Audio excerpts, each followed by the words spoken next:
General, let's go ahead and arraign Mr. Swift on the superseding indictment. Yes, sir. You want to summarize it for me? Docket number 24 CR.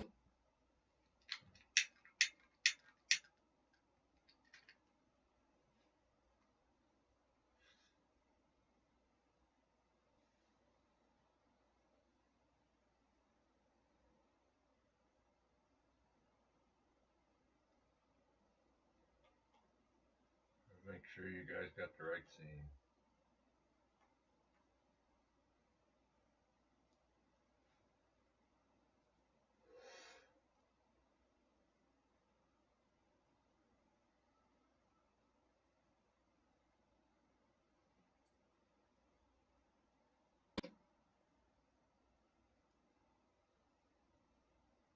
One set of received the 2-count indictment for voluntary manslaughter and aggravated assault.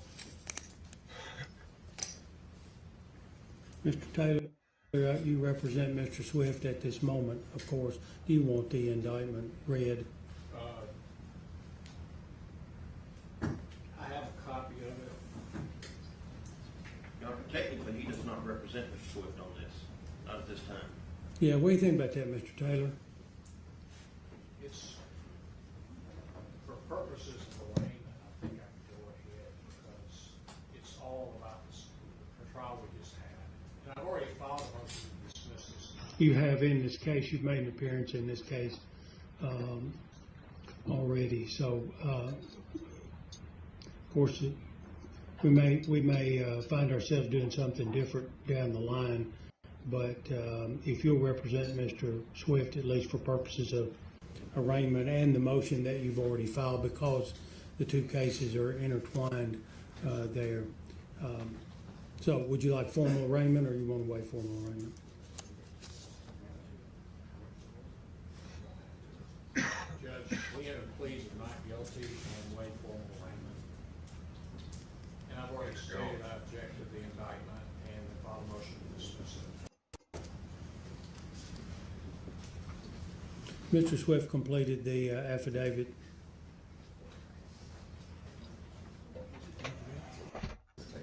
Still in the jury room.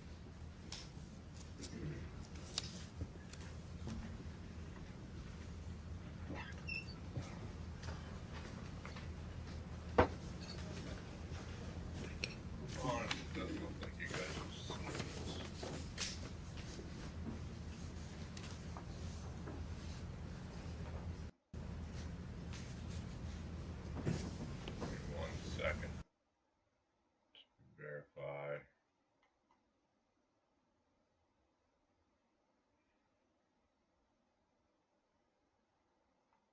Come on.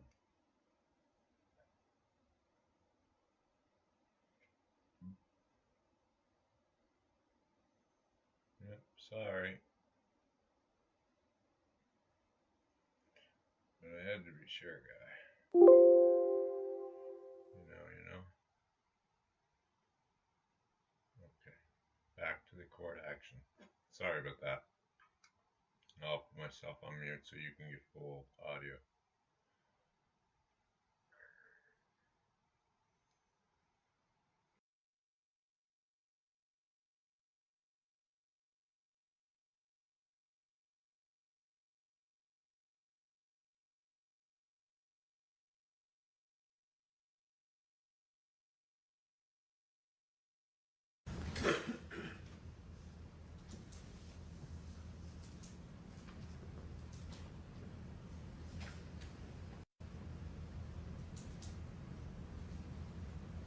Mr. Swift, I need to place you under oath, sir.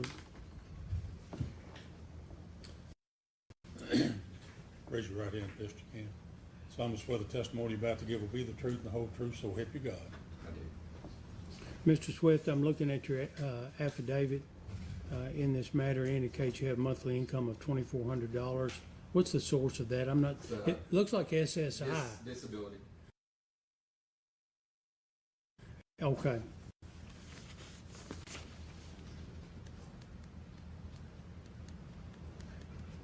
They continued to pay that while you've been incarcerated, sir? Thus far, yes.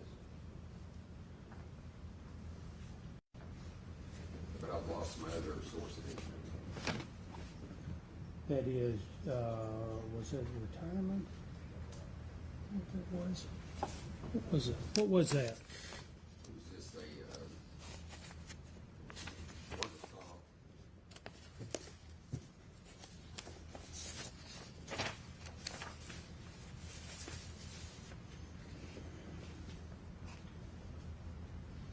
I see.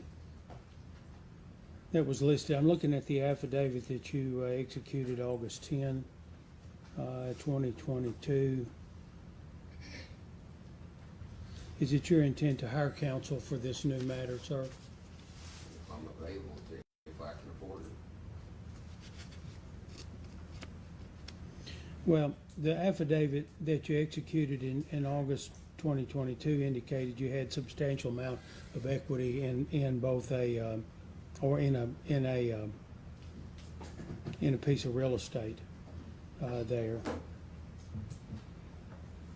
and it indicated your income for 2020, annual income for 2022 as well. You know, I don't know what happened between 2022 and now with respect to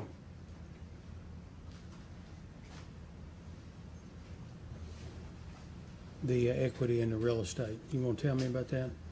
Divorce. A divorce. Okay. And Divorce meaning what? You lost all of the equity not in your all home? of it, but a large amount of it.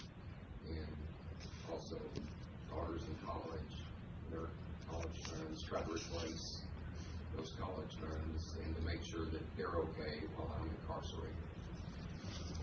Mr. Taylor, if the court appoints counsel for Mr. Swift, are you available to accept appointment, sir? I am. All right, I'd like to be heard on that if you're going to appoint counsel.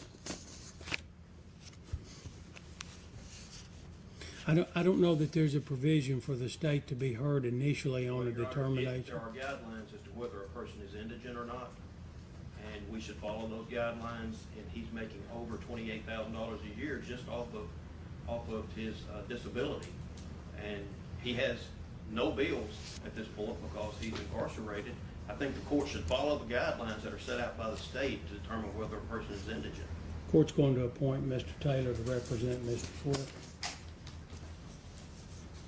Mr. Swift will be required to contribute the sum of $15,000 to defray the cost.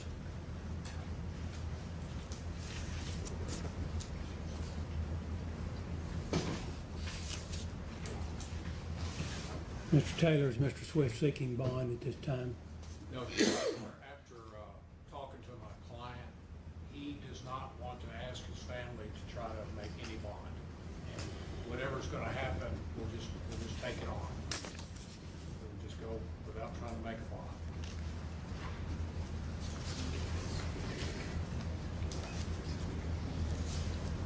Mr. Goodman, if the state has reason to believe that Mr. Swift has assets, I'll be glad to hear you on a motion Yes, sir, and appropriate We proof. would like a copy of the affidavit because we want to follow up and make sure that It'll be in the he's court been file. truthful on that affidavit. It'll be in the court file.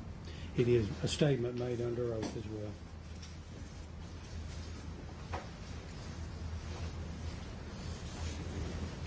What do we need to do from this? I mean, there's motion pending, motion to dismiss pending. I've read the motion, the amendments, received a case from your office as late this morning.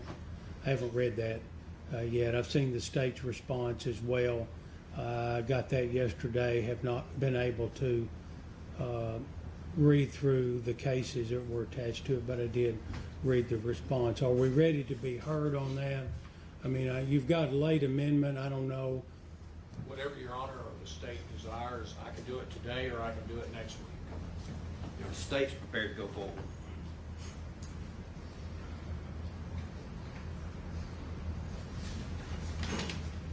Okay, Mr. Taylor, it's your motion. I'll hear you.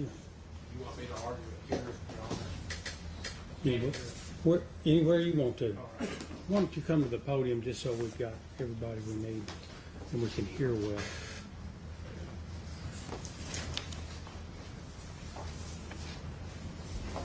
And as I understand, the motion now encompasses both indictments, right? It does, Judge. Okay. Let me start with the first one. Let me ask a question for General Yes. Goodman. Is there any question that with respect to the first indictment, that is 22 CR 186, that the statute of limitations has run No, Your Honor. on that indictment? No, sir. There is a question in the state's mind about that. No, sir. We agree that the statute of limitations has run Okay. on the first indictment. Okay. Yes, sir. So We it's do a- not agree that it is run on the superseding. I understand, didn't expect you to, but my question is limited solely to that. So there's no reason the court should not go ahead and dismiss 22 CR 186 at this point. No, sir, that's correct. Okay. Motion is granted with respect to 22 CR 186 based on the statute of limitations. You want me to draft the order, Judge? Yes. All right. So you can limit to, my copy of the indictment doesn't have a docket number on it. Now, the new docket number is 24 CR 176. Okay, got it, thank you. All right, Mr. Taylor.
It did not contain any other alternative offenses which the state could have done a superseding indictment at any time before the trial. That was not done. We had the trial. At the trial, Your Honor gave, of course, first-degree murder, the statute of limitations had not told at the time the indictment was taken out. Your Honor gave the lesser instructions, or the lesser instructions were given of manslaughter, aggravated assault, and the ones below that. The ones in which the statute of limitations had possibly not expired, the jury found Mr. Swift not guilty of those. Those are over with. At the time that the jury considered the lesser offense of manslaughter and aggravated assault, which are now the subject of the what I call the post-superseding indictment, the statute of limitations had expired years before the indictment. In the case of State v. Pearson, which we cited in our brief, in our motion, our first motion, our second motion, maybe even our third motion, it talks about this. It talks about the statute of limitations serves two primary purposes: to avoid stale evidence and provide an incentive for swift government action of criminal cases. State v. Seagraves is another very important case. Let me get that.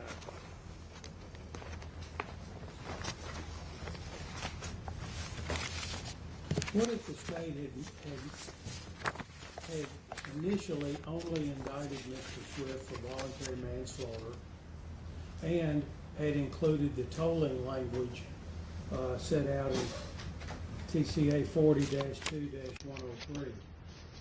If they had done that, then before the trial, if they had done a superseding indictment, adding involuntary manslaughter and putting a tolling language in there, or the commencing language, or the concealment language, then we wouldn't have this issue. That was not done. You think then that the problem comes up only because we've already tried the case? Well, on the original indictment. Here's what Pearson and Seagraves says, and Seagraves was the first case. It says basically Seagraves was, they were tried for the offense of second-degree murder. The jury convicted them of involuntary manslaughter, which was a lesser included offense, which the statute had run approximately 18 months prior to the commencement of the prosecution. In that case, the Court of Criminal Appeals said, as can be seen, and I'm on page 7, the statute of limitations applicable to the offense of voluntary manslaughter expired 18 months before the commencement. Moreover, the state did not allege or make an effort to establish that the statute of limitations had been told based on the appellant's conduct following the commission of the alleged offense. And as it says here, it's essential elemental principle law that an accused who is tried for a felony which is not barred by the statute of limitations, Swift was tried for first-degree murder, which is not barred, may not be convicted of a lesser included offense which is barred by the statute. And it cites Hickey, Turley, Hicks, and State v. Landis. Well, I think we Right. I think everybody agrees that principle is settled, and that is, if we did not have a superseding indictment with tolling language, then, and if the jury had found Mr. Swift guilty of voluntary manslaughter, wouldn't stood, right? Well, here's the deal, though, Judge. In this decision, it talks about how it's to be treated, and it says that at the time. And I'll say this, the decision I sent up this afternoon is a pretty recent Court of Criminal Appeals decision. In that, it was a felony with possession of intent to sell or deliver case. The defendant requested a lesser included 2 misdemeanors. The trial court, declined to give the instruction because the statute of limitations on those misdemeanors expired. This is one just like this. It's presented straight to the grand jury. The judge declined, which was his right to do, but given that instruction on something that is not actionable, as the language that the decision says, is a nullity or void because it's not actionable at the time it's submitted to the jury. Well, let me ask you this then. Does the mistrial return us to the exact position, does it return the case to the exact position that it occupied before the trial? If it was an offense in which was commenced properly and within the statute of limitations, yes, a mistrial would put us back like it was before. However, he was acquitted of all the ones in which the statute of limitations had not possibly expired. So the jury never had They never had the right, and you had the right to not even give the instruction. And if you gave the instruction, it cannot be acted upon because it's a nullity or void. And unless the defendant waives it. And that's what some of the later decisions talk about, what that constitutes. And it has to be a knowing and voluntary waiver. The decision that I sent you this afternoon, just because it's a later decision, it talks about it when the waiver issue. It says that even though the defendant in that case submitted in writing asking for the lessers that were barred by the statute, but the judge on his own initiative said, I'm not going to give these lessers because the statute of limitations is expired. And he appealed it to the Court of Criminal Appeals. And There's no waiver in that. There's case. not. When I read it, I'll find that they said no waiver. that's right. And it's towards the end, Judge, if you look at it. And it says it has to be a knowing and voluntary waiver in which the defendant says, I waive my rights to the statute of limitations to have these waived. And defense counsel asked for those because he thought they were possible lessers. And one of them was. The court agreed that it would be a possible lesser. But if they're lessers and they're given, I mean, you can either decline to give them, which is what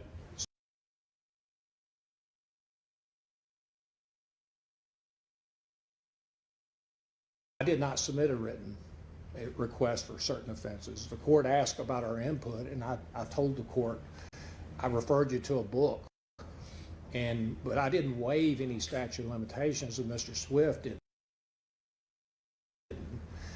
And another decision talked about a guilty plea, and that's the Pearson case, which is after Seagraves.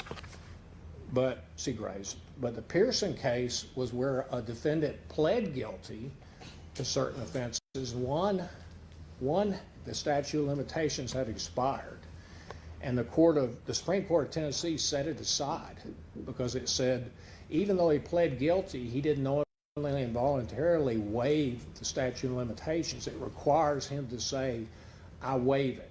He's got to speak those words or have it in writing. Those words were not spoken in this trial. Nobody talked about the statute of limitations. There was no tolling language given in this case at all. If you look at some of the others that I've cited in my brief, that talk about the Messamore, that talk about the tolling language, it's a requirement that it either be stated in the indictment or proven at trial. There was no proof in this trial about him leaving the state. There was no proof about, concealment. There was none of that. And so in those decisions, which there was no tolling language, the court said because that wasn't done, the statute of limitations had expired, that those convictions were set aside. So that's exactly what... Let me see if Yes, sir. I got to think about it in a way I I can understand. think about it. Is what you are saying is that once the jury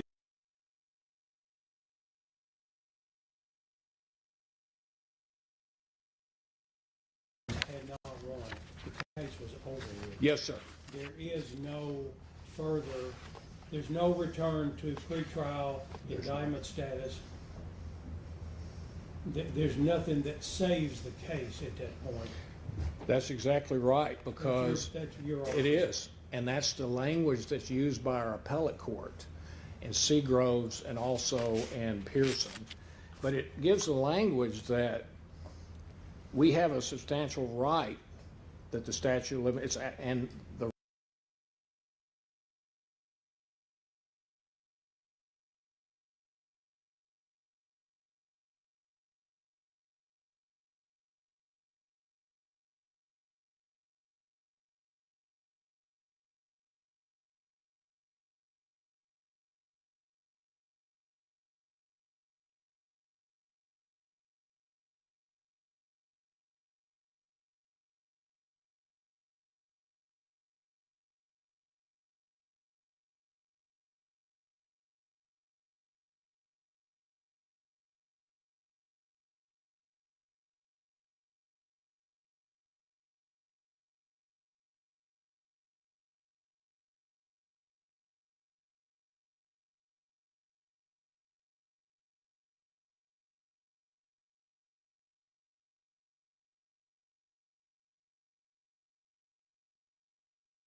and basically it deprives, in Seagroves, it said it deprives the court of subject matter jurisdiction, and it makes them not actionable and it says here, because the period of limitations has elapsed and ceased to be a punishable offense, no court was then authorized to pronounce a sentence against the person who committed it. That's exactly what is in the decision.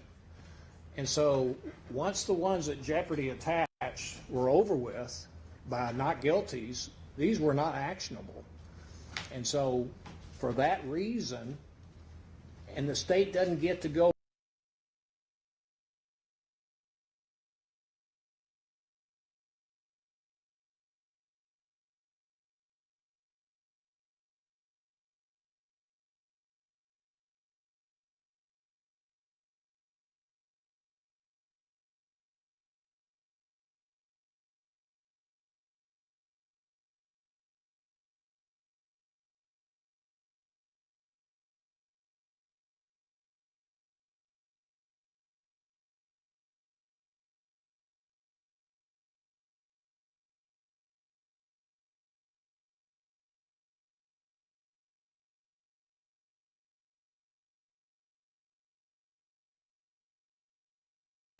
But Pearson sort of changed it. It didn't take it away. It said the defendant's got to knowingly and voluntarily waive it. But it upheld the decision in Seagroves and the fact that the statute of limitations has got to be complied with. Jeopardy attached. These were not actionable. The state had not done anything before to amend it. The statute of limitations had expired. And so it's over with. Now, that's our position on the first one, and it carries over, I submit, to the second one. And it carries over because of, in Seagraves and in Pearson, they dismissed the conviction. I guess they had been convicted. But a mistrial when the statute, and in those, the decisions he's talking about that he cited, the state cited, the statute of limitation, there was no issue. These were indictments that were filed within the statute of limitations. There was a mistrial, and because there was a mistrial, the ones they filed for a double jeopardy violation, and the case law is clear. They can return just like they did before, but this is a different situation. And so I would just ask Your Honor to look at these and look at the case law that you may find, but it's a valid issue. And I've consulted with others about this. I know this is complicated. It's complicated for me. But at the time those lessers were given, they were expired. They were not actionable. And he did not waive it. And if he did not waive it, then... You're saying then the court could not have entered a judgment on That's a right. jury verdict even if it returned a guilty verdict on voluntary manslaughter? Yes, sir. Okay.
The same exact issues as the first case. It relies upon that. If you look at Rule 8, It's it the talks... same episode. It is, Yeah, and it's I know. not continuing. It's not something brand new that they didn't know. But I think the difference in the case you cited and the state's position is that in that case was not a lesser included offense. It was a different offense. It was reversed and dismissed by the appellate court. I understand. And then the state chose to do something after the trial to represent it to the grand jury on an offense that they could have, indicted him or tried to Could have indict been him count for. 2 or Yeah, whatever. I get you. and the court said you can't do it because it was known to you at the time. You could have done it before, and we don't need situations where they're charged with an offense and there's multiple trials over the same issue when it could be concluded for judicial economy. And I just submit what I filed does apply as to Rule 8. And this new indictment should be dismissed for the reasons I stated on the first one.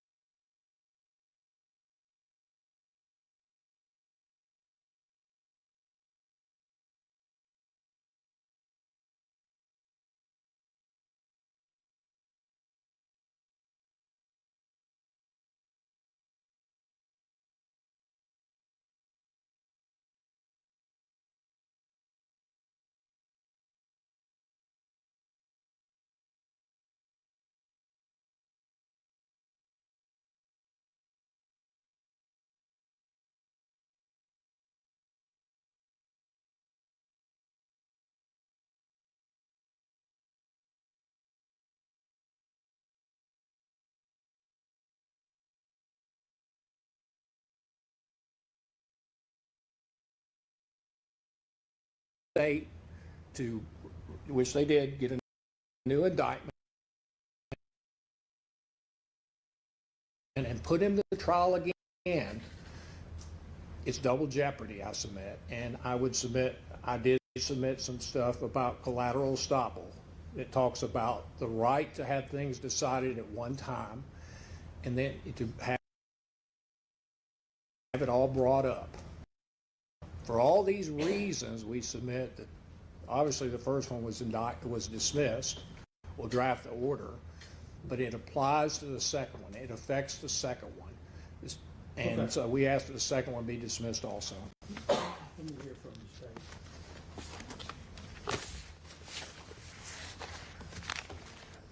Thank you, Judge. Yes, sir. General, I hate to do this, but I've got to start with a question. That's okay. I don't mean to throw your train of thought off. It's okay. What about this idea that or the argument that once the jury returned a not guilty verdict as to first degree murder, attempted first degree murder, second degree murder, and attempted second degree murder, the case was over with because I could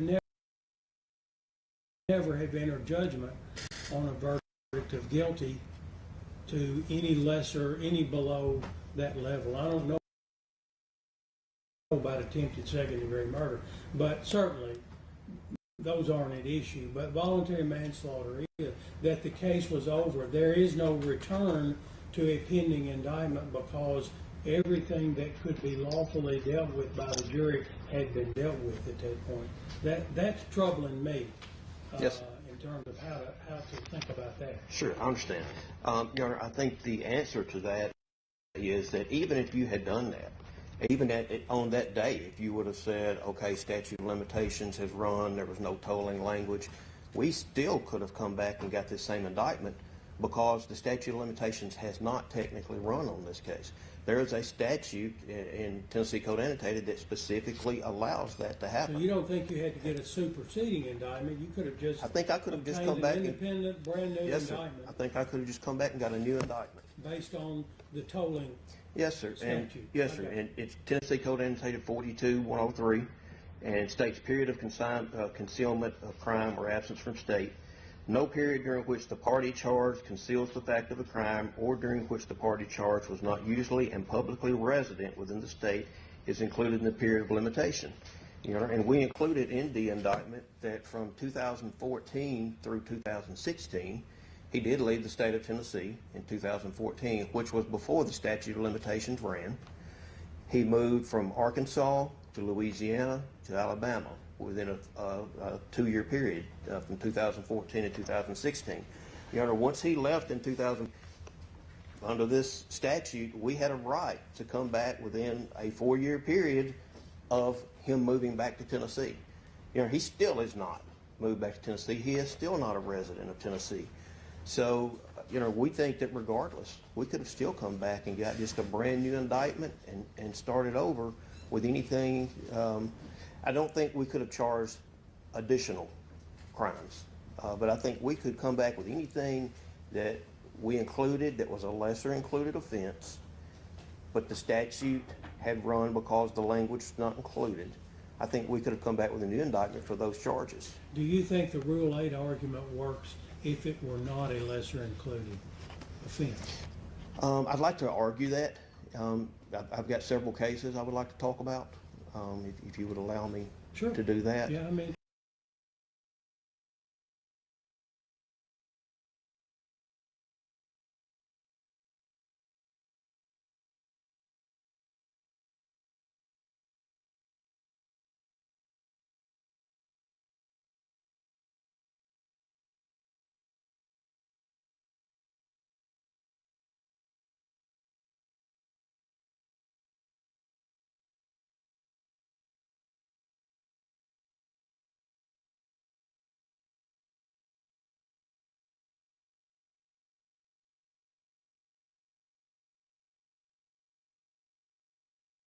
Arguments are pretty much moot arguments. well, if you, let's look at those two arguments then.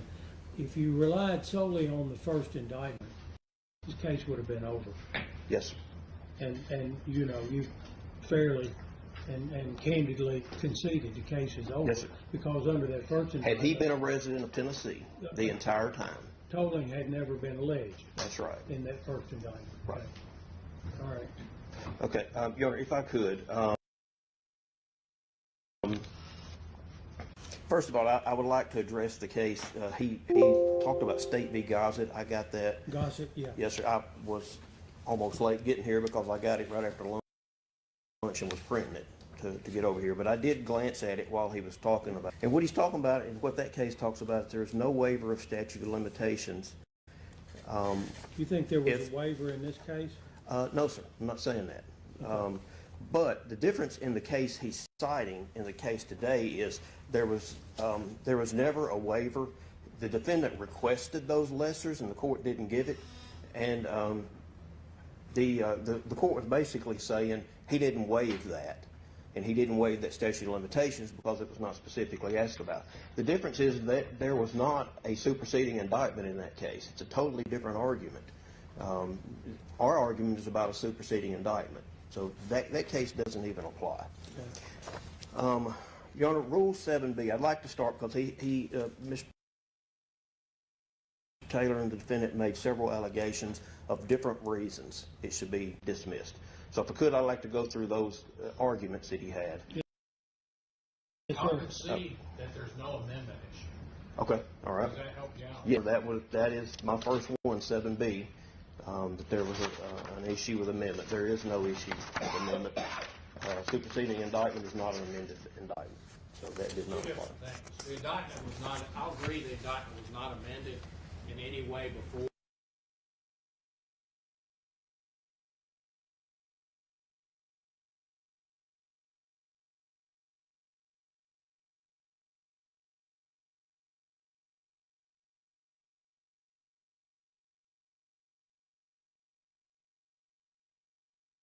Shall be joined in the same indictment, presentment, or information with each offense stated in a separate count or the offenses consolidated pursuant to Rule 13 if the offenses are based on the same conduct or arise from the same criminal episode. And they did. Within the jurisdiction of a single court, which does apply, and known to the appropriate prosecuting official at the time. And that's true too. All those things are true with that. The issue is that the state does not have an affirmative duty to plead any lesser included offenses in the indictment. As a matter of fact, that's the court's job to do that. It's your duty to advise all of the jurors of the lesser included offenses. I did not have to, in my indictment, indict him for first-degree murder, attempted first-degree murder, second-degree murder. Is there any question, Mr. Taylor, that that's the law? The state's under no obligation to plead in separate counts. Yeah, I said he didn't. He didn't indict him for anything else. He could have. In other jurisdictions. But he's not under an obligation to do so.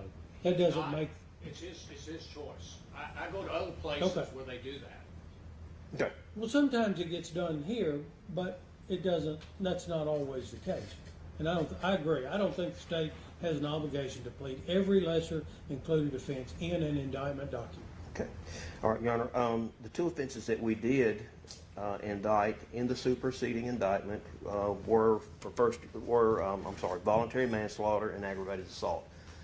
Both of those are lesser included offenses of first-degree premeditated murders. There are numerous cases that state that.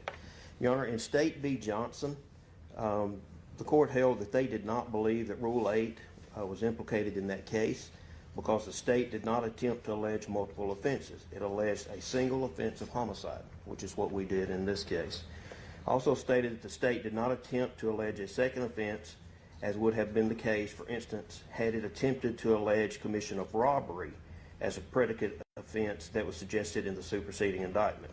So if we had added an additional charge that was not related. So our theory of this case was that this was a murder that occurred as a result of divorce and jealousy and control and those type things. If we had come back and changed our approach in theory and said, well, we think that there was a robbery gone bad, and we put that in there, I think that would be an issue because that was not the facts of the first case. You know, and that's not what we're doing in this case. It states that a Rule 8 violation is recognized when the offense alleged in a succeeding indictment was based upon the same conduct described in the first indictment, but the latter charged offense was not a lesser included offense of the first. And we didn't do that. Anything that is in this indictment is a lesser included. I understand. State v. Hilliard also stated that it was regarding mandatory joinder of offenses as well, and it states that it did not, in that case, they said that the state was not barred from retrying the defendant on the first indictment with a second indictment, which the state filed after the first trial ended in a hung jury and added additional charge. So in that case, it stated that after a hung jury, that it was appropriate for the state to go back and get a new indictment, and they could even add a charge as long as it was a charge that fit within those facts. Your Honor, which is exactly what you asked me when I first came up here. Right. What would have happened, and I told you I still could have just gone back and got another indictment. Your Honor, and that's what State v. Hilliard talks about. Your Honor, in State v., we'll mess this up, but I think it's Volkelich. The trial court found that there was no error, that the trial court allowed the state to add counts to a superseding indictment filed after the first trial resulted in a hung jury. Your Honor, same exact issue that you had just asked me about. So I think that those are my answers to your question about Rule 8. Your Honor, as far as double jeopardy, State v. Beatty appears to be the controlling case, and it was a case that was decided in 2019, so it is a fairly recent case. It states in order for double jeopardy clause to apply, an event must occur that extinguishes the original jeopardy. A court's decision to declare a mistrial after a jury fails to reach a verdict is not one of those events. Your Honor, so that is not an event because there was a mistrial that double jeopardy jeopardy attaches, and that there would be double jeopardy for the I think what remaining Mr. charges. Taylor's saying, though, and in reality, there's not even really a mistrial. The jury considered and acted upon all of the offenses that they could lawfully act on, and even though the court declared a mistrial because the jury was unable to agree in